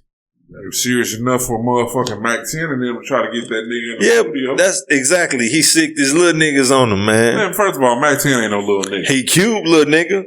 What you talking about? Hell no. Man, Mac 10 is Cube. You sick as fuck. How the fuck Cube? How the fuck Mac 10 get in the game? How Mac 10 get in the game? Man, come on. Who co-signed Mac 10? And he ain't no little nigga. You know what Mac 10 is to him? He like 50 in game. You like 50 in game. You cool. You dope. But you ain't on my level. Am I saying you Tony Yayo? No, you ain't that. But you game, nigga. You a tear up under me. That's how Cube was. That's just the truth. Why? I don't know. Why you scared? It's just because it's been so long ago. People not understanding. Nigga, when Cube say we ain't doing shit with West Side Connection, what happened? I'll wait. Where them niggas at? What they do? When Cube said it's over, it's over. I'm just saying. Cube don't get enough love, bro. Cube said it was over. Mac 10 went to NOLA and did his thing. I'm just saying. Mac 10 is dope. Mac 10 is dope, but right or wrong. That's true. But Mac 10 is dope. But he ain't Cube. It's levels. Shout out to the queen. What Tupac say? What he say? I'm gonna let my little niggas ride on you, bitch made. That's basically what he did, man. He sick Mac 10 on that nigga. He like, man, this nigga's a conscious rapper. He don't even make music like that. Man, shout out to Inglewood. I love you niggas, man. That's all I'm saying. But yeah, man. Cube don't get enough love, dude. Cube don't. I agree. Cube don't, then they try to play, because he done did the movie thing, like he's soft and all that. Yep, they be doing that. Don't try to take niggas serious and shit, you know what I'm saying? But this is all, public opinion, public perspective. Yeah. It is what it is. Yeah, I feel you on that. Where we at now? And that's another thing, too, since we on the subject. Y'all, these dudes that, like, okay, Cube wasn't no gangster. But Cube, that don't mean he not no street nigga. You know what I'm saying? Like, it's certain niggas that's from the streets that just sat back and watched certain things, got involved here and there, but that's it. Yeah. And Cube is also the type of person that ain't taking no shit. He was the same nigga that was going up to the labels, fucking shit up and all that about his money. Yeah, he don't have to be super thug. And right. He was down the box with somebody like Cube ain't no punk. I've always said it's been levels to being out here and being from the hood. You know what I mean? Right. It's always levels because you got niggas that just don't give two fucks. You know what I'm saying? That's super wild. Then you got niggas that's of the element that's not in the bullshit. Right. You don't necessarily have to be in the bullshit to be from the hood or the ghetto or whatever you want. And you don't necessarily have to get caught and all that. And you don't have to be dumb. Be rah-rah and like trying to get the credit in front of people. Like, the job can still get done and nobody know you did it. Yeah. You know what I'm saying? Yeah, I think what, like you said, that blanket stereotype, everybody always thinks that it has to be a certain type of hood nigga or nigga. Yeah, you gotta have the hood nigga starter kit. You gotta have all the tattoos. You gotta get shot. You gotta go to prison. You gotta have the grill in your mouth and shit. Like, you gotta be an ignorant, stupid motherfucker. Yeah, you gotta sit on the block all day. You gotta smoke weed. You gotta be this. You know what I'm saying? Like, that's shit is now. Look, I was just talking to bro the other day, and he was saying all these motherfuckers that got old now y'all dying of heart attacks. Got strokes and bad health. Yeah, y'all thought being young was doing them drugs, snorting that cocaine and shit, popping them pills and drinking all that fucking bullshit. It done caught up to you. You thought, oh man, we old now. No, nigga, you old. I can still get the fuck up, and I could go walk 20, 30,000 steps and go do what the fuck I need to do. Yeah. Be around and play with my grandbaby, play around with my kids. You know what I mean? Get out here and do what the fuck I need to do. But you niggas dropping like flies. I always said that probably about 5-6 years ago, I posted a bunch of people that's aging like milk. Man. Like, boy, y'all, them drugs done fucked y'all up, boy. Man. I'm talking about niggas. Them drugs, yeah. Them drugs and that food done fucked y'all up. I'm gonna give y'all a prime example of somebody that was like that. I ain't gonna say nobody, person, but that finesse 2 times, whatever his name is, 3 times, 2 times. He looked crazy, bro. Man, that not only do he look crazy, he sound crazy. Man, that dude, he ate up. Them drugs whooping his ass, boy. Yeah. You see that video that B posted? I don't think so. I commented on that motherfucker. I said, boy, them drugs whooping your ass. Oh, I did see that. That nigga, I did see that. He all bad, man. That nigga, I ain't on no cocaine. Shit, I did not tell you I popped 2 perk 30s. Yeah. Nigga, what? Brain straight fried. Brain fried, G. Why do y'all, and I don't get why people always glorify drug users. Yeah. Why y'all be out glorifying using all these fucking drugs like it's okay? Have you seen lately around here in Cape all these fucking females who think they the baddest in the world and these niggas and all this shit? Motherfuckers just dying left and right off fentanyl overdose. Oh yeah. Motherfuckers dying left and right off fucking cocaine because it got fentanyl in it and shit. Yeah. Overdosing and shit. Yeah. Like getting fucked fentanyl up. in the perks too. Yeah. So it's like y'all out here popping pills and doing these motherfucking this motherfuckers, y'all it's teenagers out here all the way up to these old motherfuckers. Y'all shooting up shit. You know what I'm saying? Like what the fuck is wrong with you niggas? Going off that battery acid, man. I'm talking about they fucked up out here. Yep. And this motherfuckers who swear up and down like they just look down on people. I don't do fucking drugs. I don't do it just because you're not fucking shooting up heroin or fentanyl, but you're popping the fucking drug in a pill. It's the same fucking difference. Yep. You know what I'm saying? Or sipping lean. It's fucking heroin, bro. It's all opioids. You know what I'm saying? Yeah. Cocaine, all these fucking drugs that everybody glorifying. Then y'all be wondering why y'all fucking 21, 23, 25, 30 years old looking like a Salvador Dali painting and shit. Your face melting, body fucked up. You look good when you were 25, 23, 24, 25. Now, all of a sudden, you just fucked up, but you still got that mindset like you just look good. You done had a kid. Now you mad at your teenage kid because she look better than you. And you put it in your head like, yeah, bitch. I can't you over here talking to like she precious or something. Right, like you precious mama or something. That shit got to be studied. The amount of chicks that still think they look good and still think they young.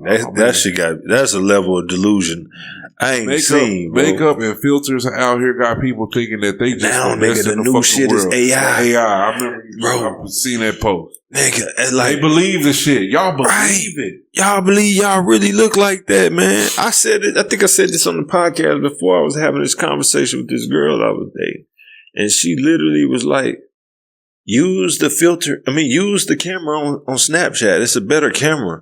I'm like, a better camera? It's the same camera. No, it ain't. It's different. Like, are you kidding me? It's a software. She talking about the filter that come on. I'm like, bitch, are you nuts? You really think you look like this? Yeah. Look, I showed her. She took a picture on her camera. Now I took a picture on my. She was like, damn. I'm like, yes, that's how you look. Yeah. You think you don't look like this? And then her attitude had changed.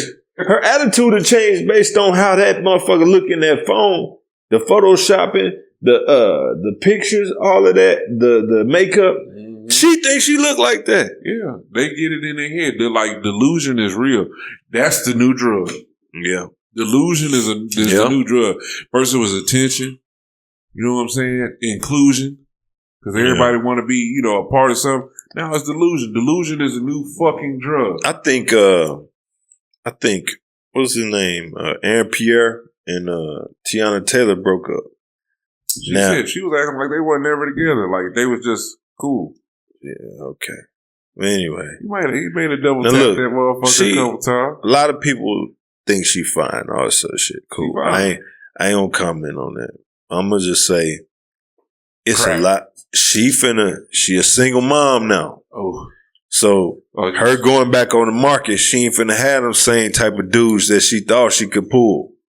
It ain't finna be a bunch of NBA player knocking her door down. You know what's gonna happen if she do get one? She gonna be the next fucking Cardi B. You gonna be one of the bitches pregnant. I think she hold herself to a different regard than that. She may be out there and she does, but think about it like this: what man want to deal with that shit? Yeah, you probably crazy as hell too. She is, bro. Mm-hmm. Look at her. Look how she act. It's like, nah. It'd be fun to deal with for a little bit, but it's not. That's what I'm saying. Niggas is gonna crack. Nigga probably gonna date her for a while. Ain't nobody finna lock that shit down. I don't believe that. You can't, man. That's something that people need to understand. Everybody ain't a fucking Russell Wilson. It ain't a whole lot of them running around. Some dude that's just gonna accept you and all your bullshit and play the background to your career and all that shit. Look at Tom Brady ex-wife. Man. Nigga, she with the fucking karate nigga. The Tabo nigga. B.L.A.C.C. What? No, you know, what they call him? Taekwondo instructor. Oh. She with that motherfucker. Damn, she done you went from Tom freaking Brady. Billy Blake. Tom Brady is somebody that some people look at like he's a god. Literally. Yeah. Some people look at this dude and they fucking fall out like they did with Michael Jackson and Michael Jordan and shit. That's how they treat Tom Brady. You left that nigga for the Taekwondo nigga? He can kick it with you? That's what you do? I'm going to say, maybe she didn't get a kick out of it. You know? Bro, what? They bitches lost. So you left Tom Brady for that. Not because he cheated. Not because he did nothing. Because you're a model and you didn't want to take a back seat to a dude in his career. You used to getting your way all the time. Yeah. And now you can't get your way because he went back to playing football and now your ass is mad. You don't give a fuck about the kids. You broke up the whole family. You don't care about his family, your family. All you care about is, hey, I want you to do what I say do. And if you don't do what I say do, God damn it, you're a bad guy. Happy wife, happy life. You know good bitch. Mm-hmm. You know good bitch. You bitch. Bro, it's a lot of horrible hoes out there. It's a lot of them. But that chick, she one of the worst ones ever. I just want this dude. Yeah. You left Tom fucking Brady for that dude. Man. 7-time Super Bowl winning Tom Brady. Just got a $500 million contract, Tom Brady. Hey, sometimes people grow apart, man. Smart as hell, model features, good father. Fuck you want? Rich, what you want? Sometimes people just grow apart, brother. Tom Brady better have a 1-inch dick. He better. Cause something ain't right. Oh. How in the fuck, hold on. How is somebody checking all those boxes and you leave them? What's that? Ask P. Diddy. Man, I don't know nothing about that. I ain't watching. Look, I ain't watched that, but I seen the Vlad interview, dog. Talking about him being small?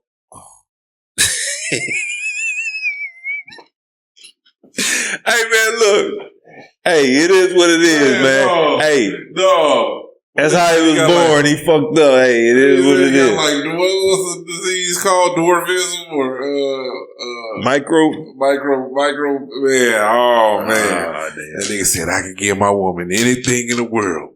But I did see that, yeah. Nigga, but no. But it is what it is, man. Nothing you can do about it. That's like if a chick born with some small titties. Ain't nothing she can do about it except get implants. It is what it is. That nigga need to get a button so that motherfucker. That's wild, G. Hey, that shit sucked. And look, what's crazy is Vlad was like, man, you know, Vlad was going to combat it. Like, man, yeah, you know, dude bought the video. That's crazy. Dude, Vlad's like, man, look, he's like, I don't know how to say this. I was like, Vlad, say pause or something, goddamn. Say pause. Man. He's like, I seen the video. He's like, and I wasn't trying to like He's like, man, I ain't on no funny business. He said, but he said, the dude pointed out to me and said, man, look, he said, the dude was like, I had to be in the room. He paid me because, man, he's like, you know, he'd get on it for a little bit, couldn't damn. Couldn't do it. All right, look. Hell, man, speaking of Diddy shit, right? Dog. Speaking of Diddy shit, right? He said so, it was 2 inches. Spoiler alert for the people that watch Stranger Things. I'm gonna give y'all 5-10 seconds to turn this shit off.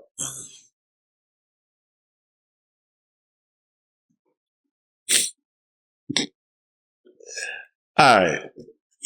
So we're gonna talk about Will. The boy, the first one that was taken by Vecna or whatever. Is it Vecna? Yeah. Henry, whatever.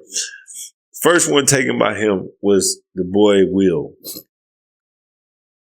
Out of nowhere. And Netflix love doing this type of shit. Out of nowhere. They wasted 30 minutes for this motherfucker to come out and tell everybody he's gay. Bro, don't nobody care that you a punk, man. Like, what was the point in that? What the fuck they got to do with y'all catching this killer motherfucker? You gonna get everybody to congregate in the room and tell them you a punk to push your agenda. I can't stand that shit, bro. I can't. Look, I don't live in Atlanta, all right? So I can go full months and months without seeing a punk. Why the fuck do y'all feel the need to put punks on everything, man? What is that? Why are y'all trying to push this shit, and especially on kids? Because they hella wild, boy. And as soon as he came out and said the shit, he just became the gayest motherfucker you ever seen in your life. He's like, oh God, he just want to hug everyone. Yeah. You're powerful. You helped us all. Man. I'm like, what the fuck going on? Man. This can't be life. This can't be real. Man, look. I ain't homophobic and none of that shit. I just don't get it, bro. I don't get it why people just like to push the agenda for no apparent reason all the time. And it's just like, if I'm out here and I'm like a major killer or something, or I'm a drug dealer or something, you know what I'm saying? And I'm like, yeah, you know, the best way to get money is to deal drugs. Yeah. You know what I'm saying? Like, and you want to deal drugs instead of you want to keep doing tell it to the kids and shit. But they made a whole marketing campaign in the 70s, 80s, you know what I'm saying, 80s. About saying no to drugs. Just say no. 80s and 90s. You know what I'm saying? Like, you're pushing something that's not good for the youth. It's not conducive to life, period. And it's like, I even had conversations with other gay people, LGBT community people, you know what I'm saying? And a lot of them, and this is verbatim from them, don't like that they're pushing that lifestyle upon America like it is commercialized. You know what I'm saying? That's their lifestyle. You know what I'm saying? And they want to live that lifestyle, and they want to live their lifestyle in peace and not be paraded around like it's just like something just, you know, like a statue or something like, look at me is great. You know what I'm saying? Like, and this is verbatim for these people that live this type of lifestyle. You know, I feel two ways about that.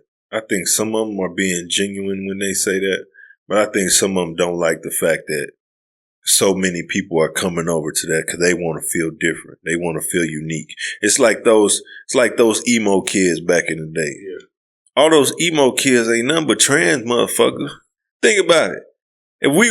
If that emo shit was going on, like remember, I ain't gonna say his name on here, but he a C-ball. Long hair. Remember how he used to act when we was kids? Yeah. Gay as a motherfucker. Yeah. It's like, fuck wrong with you, dog?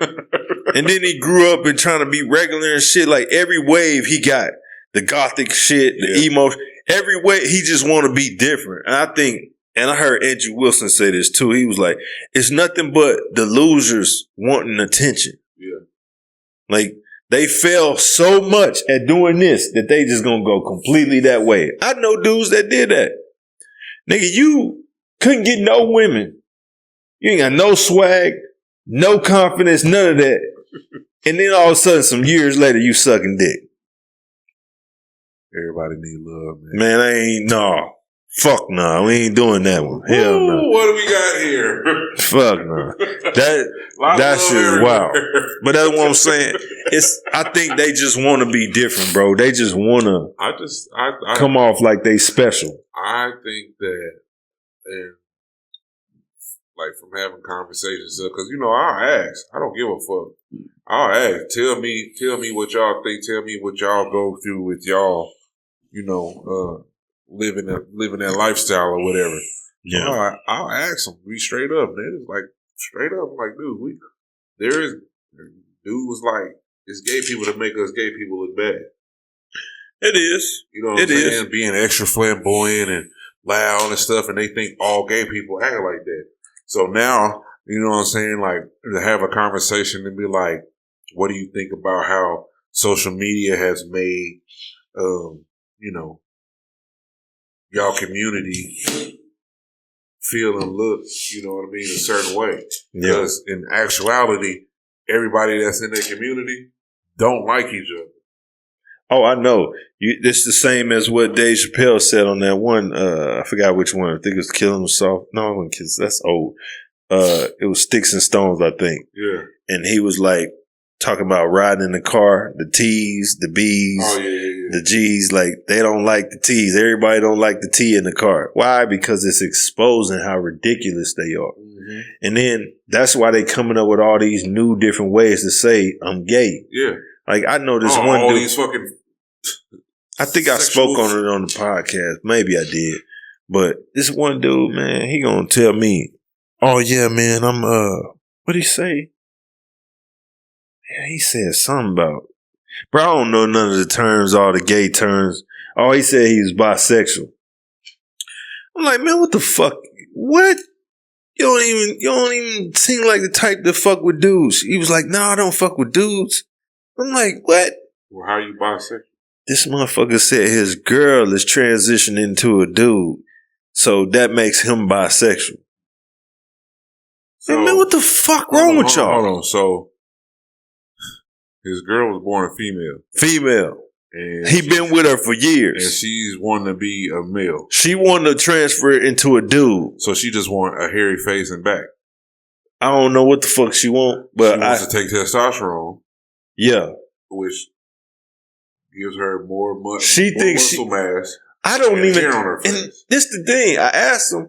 He said she ain't trying to sew up her pussy, whatever they call it. She don't want to do that either. She want to keep her vagina. But she want to be more manly. Yeah. Well, she just need to dress like a nigga then. That's what I'm saying. But they say you don't have to get the sex change to be a dude. So you can just say, I'm a dude. Well, I'm a cow. That's what I'm saying. That's the ridiculous part, bro. So he's saying, I'm not going to change. I don't care what anybody say. I'm like, damn, man, why you getting so defensive? I just want to know what the fuck you talking about. We want to understand. First of all, motherfucker, ain't nobody saying nothing. You still fucking a lady. You're straight. Right. So I'm like, dude, how can you say you bisexual? You don't fuck with dudes. Like, well, she will be a guy. I'm like, how? I'd have been like, how? You lucky I wasn't there. But see, that's the thing. They just want to feel special. They want to feel like dude, they something different from the norm type. Still fucking the pussy. You're going to bust a nut. Right. That's still a female. Right. I don't give a fuck if she got a fucking. She can still get pregnant, most likely. I don't want to hear an Abraham Lincoln beard. She can have one of them. She's still gonna be like Abraham Lincoln. Yeah. Yeah, bro. I was confused. I was saying like, what? And then this other girl I was working with, she was like, I'm a part of the LGBT. I'm like, fuck. I was like, damn, I didn't know you was gay. She was like, I'm not gay. And she felt offended. I'm like, the fuck are you? She was like, I'm asexual. I'm like, what the fuck is that? I'm like, seriously, what is that? And they laughing and shit. Like, I'm asexual. That means I don't like men or women. Like that? I'm like, so you just don't like sex? No, I don't like them. I'm like, what do you mean, as friends? I couldn't get a straight answer out this bitch.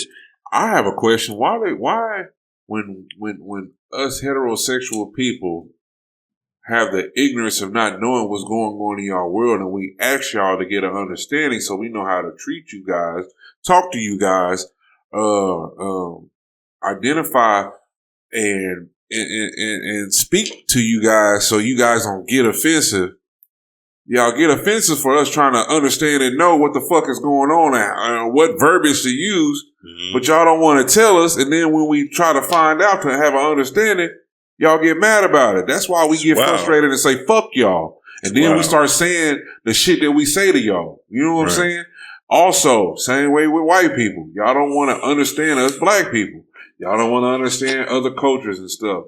Y'all want to get frustrated when motherfuckers be trying to get y'all to understand shit and say this these fucking things. Y'all be tripping. Y'all motherfuckers be tripping. Wow. Y'all be tripping. Yeah, man. Ask. Right. I was confused. I'm like, man, why y'all keep coming up with new gays, man? Like, bro, what? What? They coming up with new gays, man. Man, they coming up with new gays, bro. Gay is gay, bro. If you like dudes, you gay. Nigga, you're gay, man. You know what? And you know what crazy? How they go back and forth and wishy-washy with this shit. Yeah, they say you couldn't call. What was it called? You couldn't call them gay. But then they used to get mad if you called them something else. And then you have to call them gay now. What's it called when they switching? Gender fluid.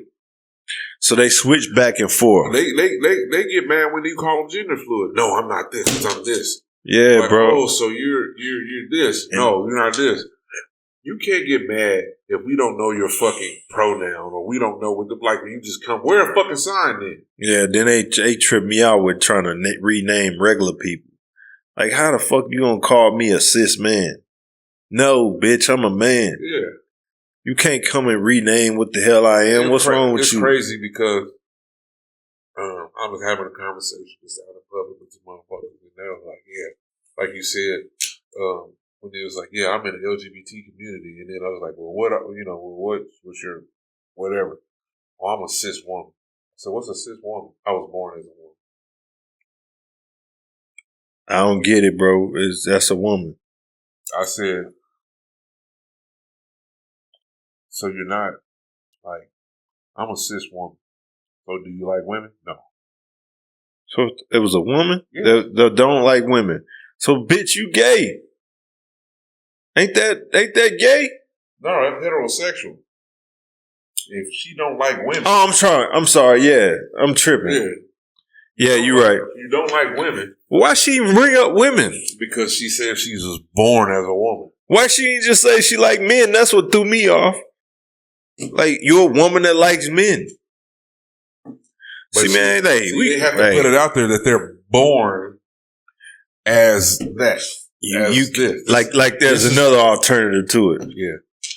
Like it's a third or something. Like, hey man, guess what? I was born black. Really? You don't. We couldn't tell at all. You don't say. We had no idea. You don't say. Like, oh, now let me ask you this, because I got my own theory. What do you think the end goal is for this agenda? Population control. I think so too. And I think the way they're going to do it is through the kids. I think there's also another one. I think the next step is going to be people that want to erase ages and shit.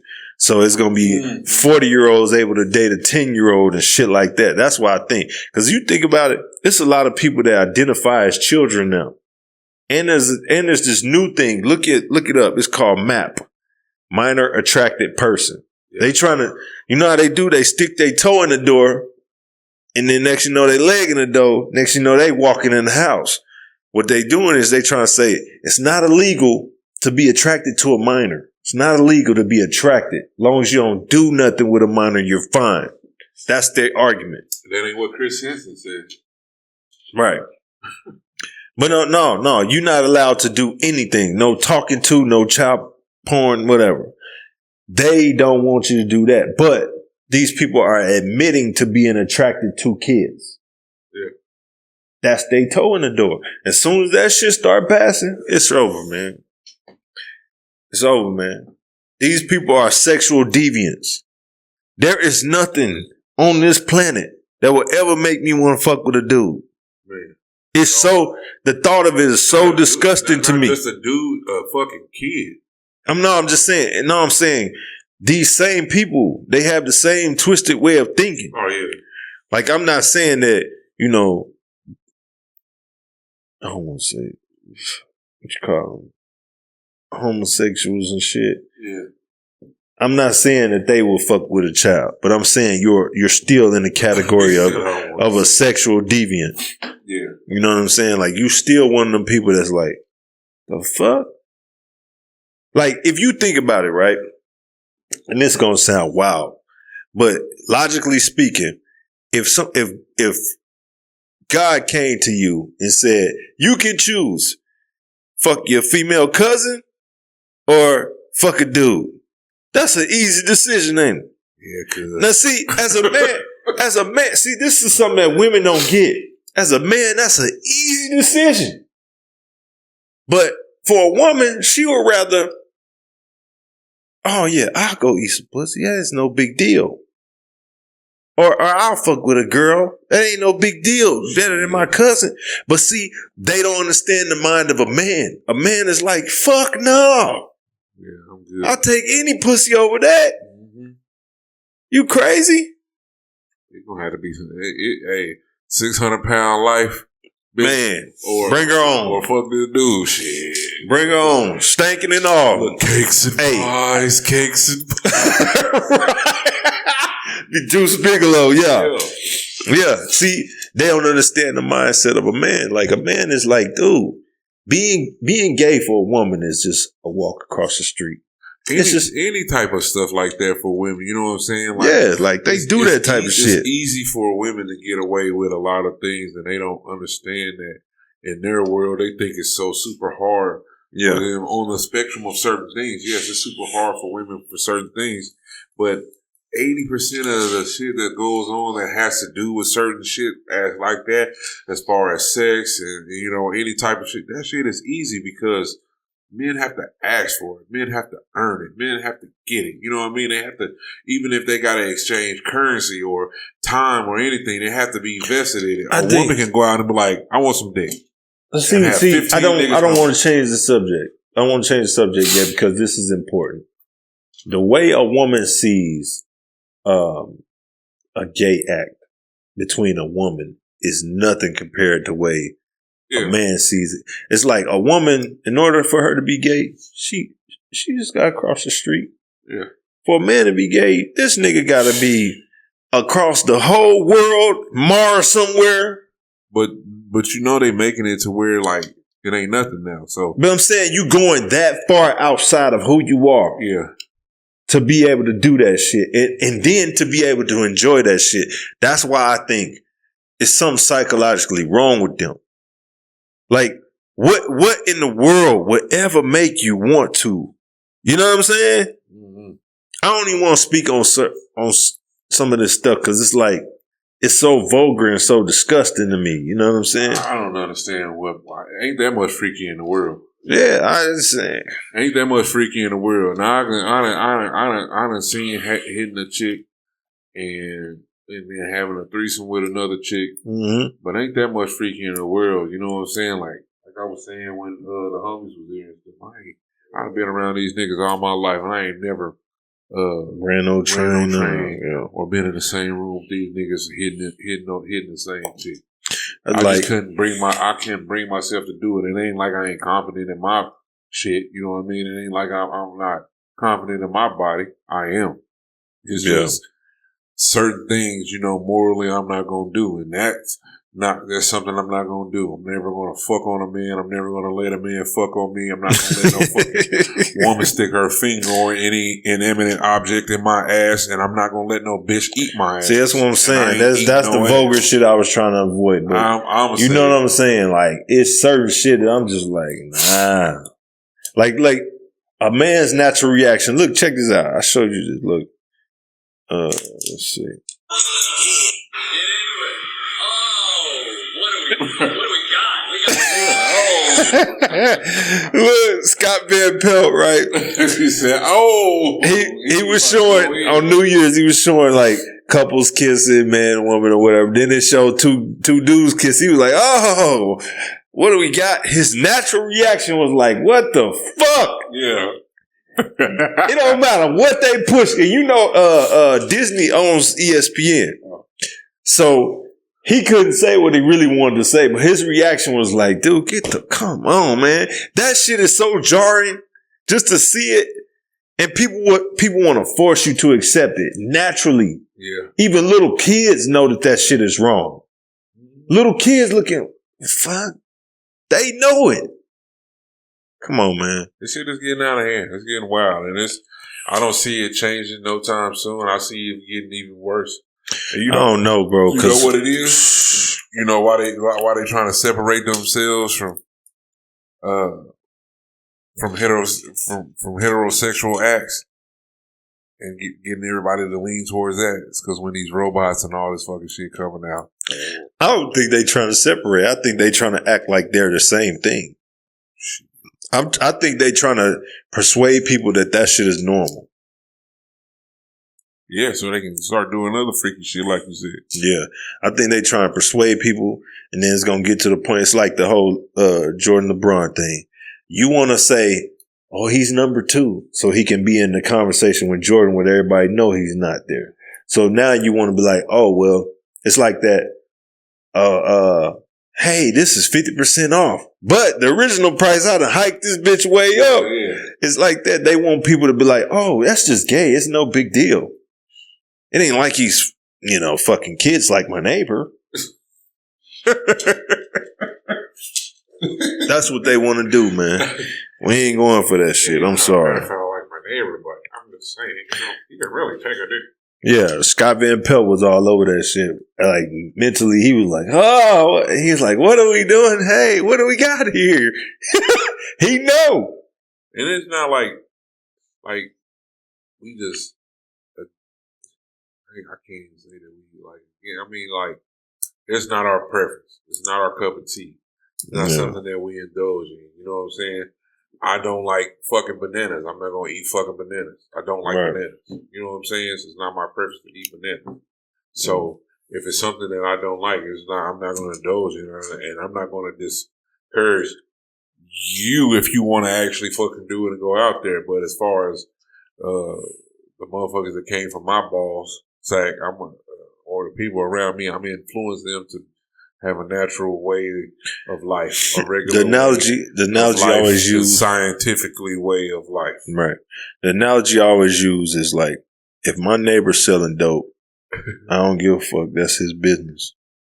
But if my neighbor come over and he try to put a pack in my son's hand, we got a problem. Yeah. Like, it is what it is. Buddy. Yeah. So yeah, what you think about everybody trying to get Nicki Minaj deported? For real? Yeah, it's like 70,000 signatures. Damn. They don't like that bitch, do they? They trying to get her deported because she did like some convention with Erica Kirk. Oh. You know how they get. I just think this whole tribalism shit is bad, man. Like people can have a difference of opinion. And people bash you for having a difference of opinion or just saying your piece. I had an argument with a motherfucker the other day because they said I said something wrong. Mm-hmm. I said, well, don't do this. Well, you wishing bad luck on me. Why would you say that? No, I wasn't wishing bad luck on you. I just made a statement, and that's what the statement was. Mm-hmm. Don't do this. Well, why they got to be the first thing that come out your mouth? Because that's the first thing that came out my fucking mouth. Yeah.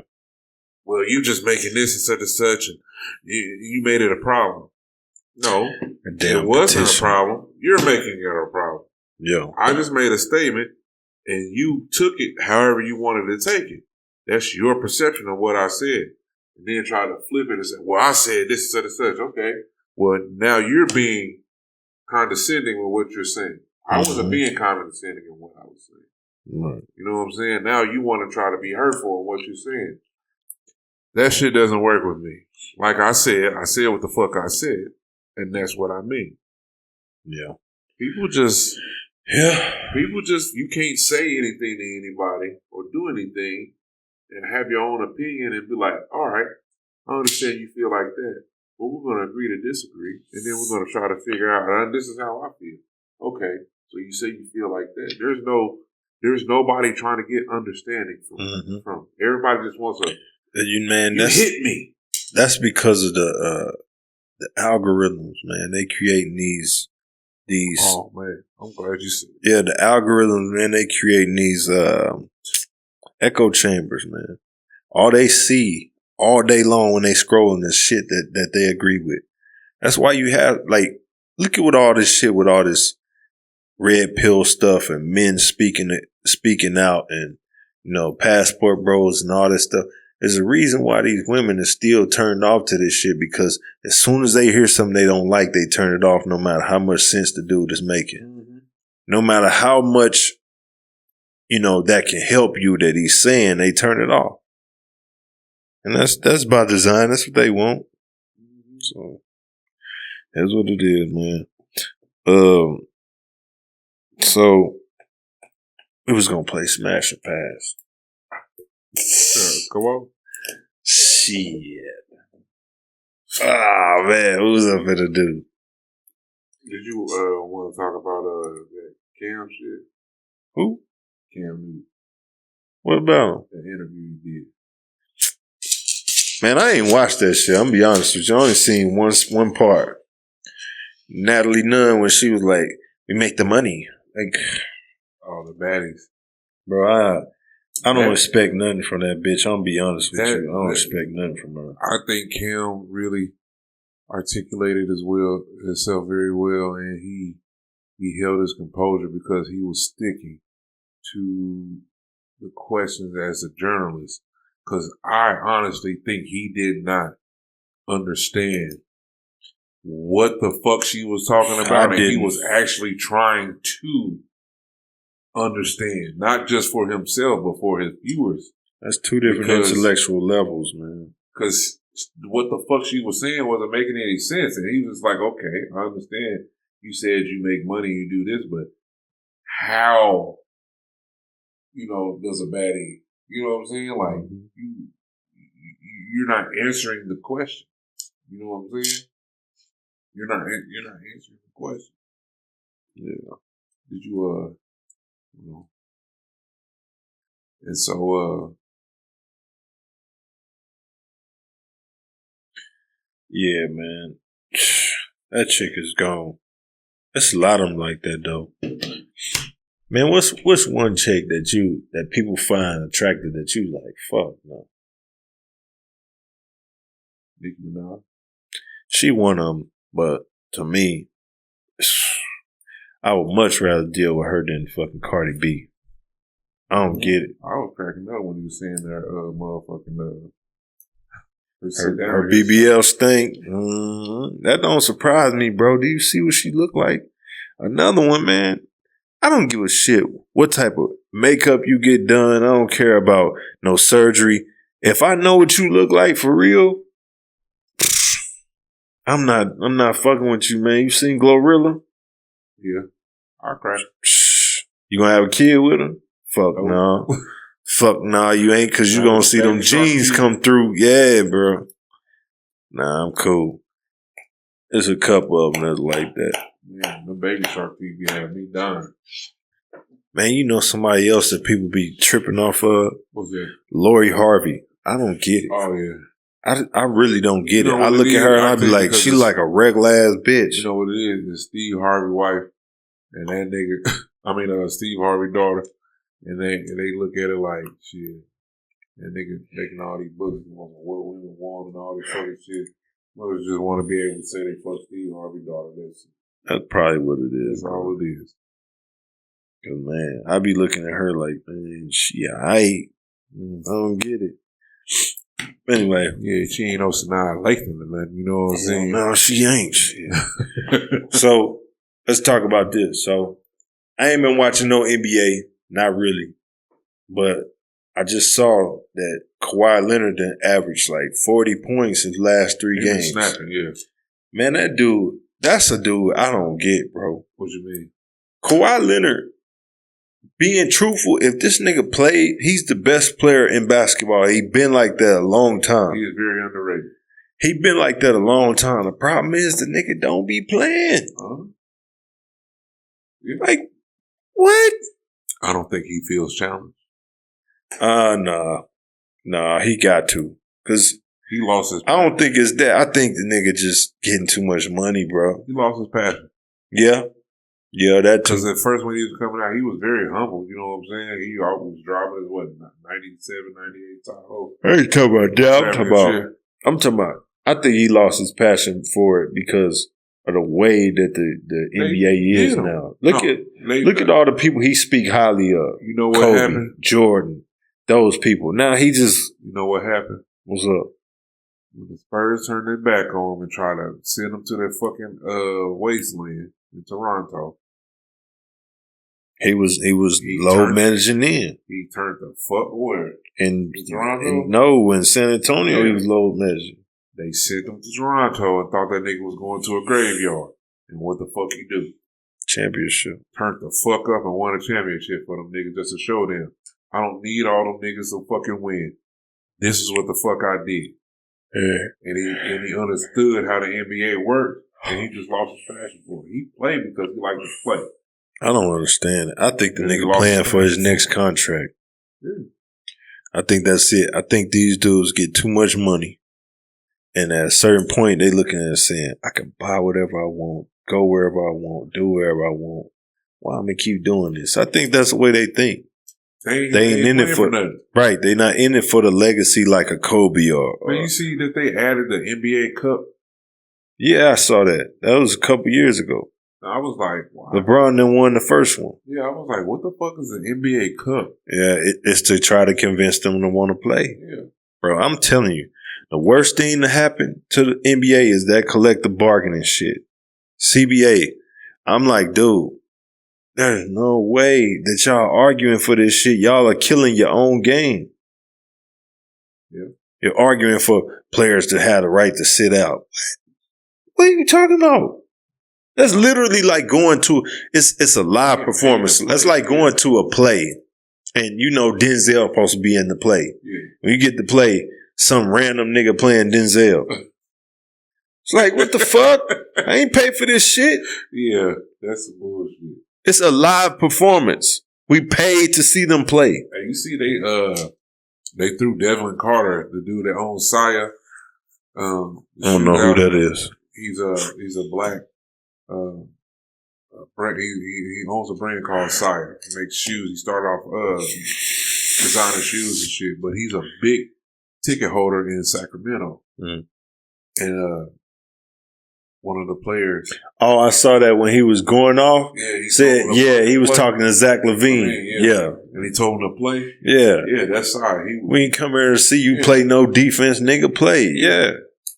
So they threw him out of him and his wife out of the game. You know what I'm saying? And he was just like, because I follow him on Instagram. I saw it. He made a video after that. Yeah. Mm-hmm. And so it's like, I understand that the people get frustrated because they come in here to see y'all supposed to be so great and y'all do this and y'all get to that higher stage and y'all just like, I want to just sit my ass down tonight because I don't feel like playing or I got a bad hang. It's ridiculous. I'm like, nigga, what? It's ridiculous, man. And that's my thing. Jordan playing 72 and 10. Right. You know what I'm saying? Right. They playing with broken fingers, toes fucked up. You know what I'm saying? Feet bleed, gotta change shoes out and shit like this. You know what I'm saying? Motherfuckers get hurt. Motherfuckers got torn or strained muscles and all this fucking shit. Motherfuckers out there playing, they wrapped up. You know what I'm saying? Right. Tape that shit up, keep it pushing. Get your knee injected and keep going. Yeah. It's wild, bro. It's wild. And it's infiltrating football too. Lamar Jackson been sitting out. Why? Nothing really wrong with you, man. You say you had a contusion.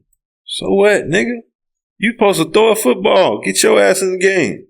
We saw Shedeur Sanders get his finger split open with a cleat. Split open, the whole tip. What'd he do? He went right back there, got it wrapped up, came back to the game. And people were talking about, oh, it's your pinky. Who cares? Nigga, you got your shit split open with a cleat. You can't throw a football like that. So what you gonna do? Go wrap it up and get back in there. That's what men's supposed to do. Yeah, hell of time where I done broke both of my fingers and shit. Yeah, man. Put them motherfuckers back, wrap them bitches together, nigga. I'm on ass after that, Paul. Yeah. But that's one thing. That's one of the problems I got with this new generation. The way people think. Taking away masculinity. Fucking machismo. What's his name? Ben Simmons, trash ass, trying to get another contract. Zion Williamson, trash ass, man. That shit make you hate sports, bro. I ain't watched a single NBA game yet. They let it go to the end, man. Tired of the NBA. NBA full of fucking crybabies. Man. Boy, yeah. I think Kawhi, man, is a very underrated. I think he needs to. He's not underrated. This is why I say he's not underrated, because if you don't play, you just don't play. True. It's like Joel Embiid sitting out all them games. Like, you don't play. So, I mean, but when he is playing, be on. He the best player in basketball when he's playing. And I'm standing on that. And that's crazy. Yeah. He better than Luka, better than Jokic, better than all them motherfuckers. When he playing, come on, man. Yeah, he was good. That playoff season, he was digging in motherfuckers' chest, boy. Mm-hmm. He need to go see somebody. I think he might have already done it. The way he was running and bouncing around and shit, he might have gone ahead and see that dude in Germany that fixed Kobe knee. Yeah. I think he did. So, yep. Well, man, anything else you want to touch on before we get up out here? No. There's a couple things, but we can say them for the next podcast. All right, man. Because I got a whole get back in this motherfucker. So. Yeah, man. I got a whole another one to put up. So, yeah. This is the Black Room Experience, man. And Happy New Year. Yeah, Happy New Year. Happy blessings and 2026. We hope everything's just smooth for everybody. It's the year of the horse. The what? Year of the horse. Okay. Last year was the year of the snake. I ain't run into no snakes last year. That was the year before. No, there's everybody revealing themselves, you know what I'm saying? Revealing true intentions and shit like that. Shit. So 2026 is the year of the horse. So now, you know, coming out the gate, you gotta go. When you hit the ground running and you get your shit, get that stride, keep pushing. Yeah, I ran into a lot of snakes in 2023. 2024, some snake ass motherfuckers. And I ain't spoke to them since, so. Man, this is the Black Room Experience, man. We out. All right.